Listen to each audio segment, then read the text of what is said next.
اعوذ باللہ من الشیطان الرجیم بسم اللہ الرحمن الرحیم اللہم صلی علی محمد وآل محمد۔ ہماری گفتگو ہو رہی تھی تخلیق کائنات اور تخلیق انسان کے بارے میں۔ ہم یہاں تک پہنچے تھے کہ اللہ تعالیٰ نے سب سے پہلے زمین کو بنایا، 2 دنوں میں زمین کو کمپلیٹ کیا، پھر اس کے بعد اللہ تعالیٰ نے آسمان کو بنایا۔ سورہ فصلت کی آیت نمبر 9 سے 12 کی ہم تفسیر کر رہے تھے۔ اس میں یہ کہ اللہ تعالیٰ فرماتا ہے کہ میں نے زمین اور آسمان کو ایک دوسرے سے جدا کیا، یعنی پہلے زمین اور آسمان ملے ہوئے تھے، ان کے درمیان فاصلہ نہیں تھا۔ یہ جو آج فاصلہ دیکھ رہے ہیں ہم، یہ فاصلہ نہیں تھا، زمین و آسمان دونوں ملے ہوئے تھے۔ پھر اللہ نے پہلے زمین کو خلق کیا 2 دنوں میں، اس کے بعد اللہ نے آسمان کو خلق کیا، وہ بھی 2 دنوں میں۔ پھر اللہ تعالیٰ نے آسمان کی تخلیق کے بعد عرش بنائے، عرش بنایا۔ عرش بنانے کے بعد اللہ نے ملائکہ بنائے۔ کیسے ملائکہ بنائے؟ ایسے ملائکہ کہ وہ ملائکہ کبھی خداوند متعال کی معصیت نافرمانی نہیں کرتے، یعنی کبھی بھی وہ خداوند متعال کی نافرمانی نہیں کرتے۔ جس چیز کے لیے اس کو خلق کیا گیا ہے، ان ملائکہ کو خلق کیا گیا ہے، وہ وہی کرتے ہیں، اور جس چیز کا انہیں حکم دیا گیا ہے، امر دیا گیا ہے، بس وہ وہی کرتے ہیں۔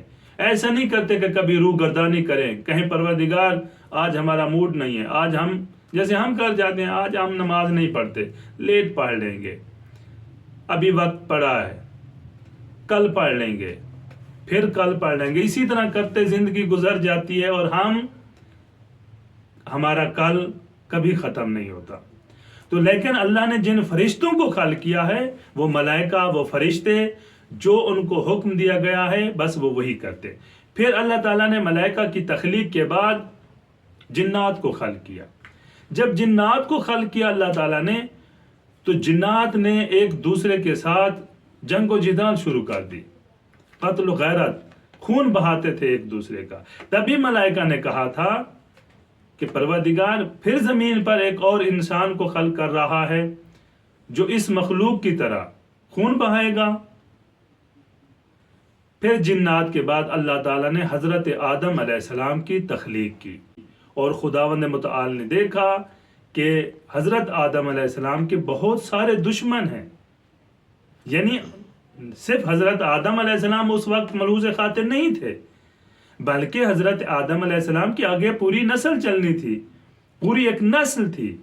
تو اللہ نے اس تمام نسل کو مد نظر رکھتے ہوئے کہ اس کا شیطان بھی دشمن ہے، جنات بھی دشمن ہے، پھر اللہ نے اس نسل آدم کو ہدایت پر باقی رکھنے کے لیے ہادیوں کا انتظام کیا کہ یہ مخلوق بغیر ہادی کے کبھی ہدایت حاصل نہیں کر سکتی۔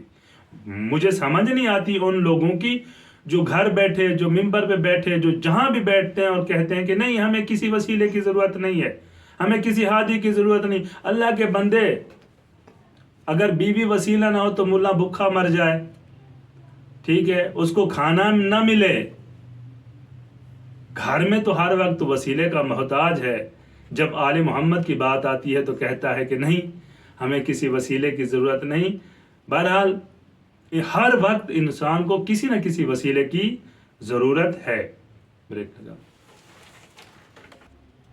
تو ایسا ہرگز نہیں ہے کہ انسان، تو یہ بالکل ممکن نہیں ہے کہ انسان بغیر وسیلے کے، بغیر ہادی کے خدا تک پہنچ سکے، کیونکہ خداوند متعال، ہم پہلے بھی عرض کر چکے ہیں کہ اس مخلوق کو بہتر جانتا ہے، اور یہ بھی جانتا ہے کہ اس کی ضروریات زندگی اور مانوی ضروریات کیا ہیں۔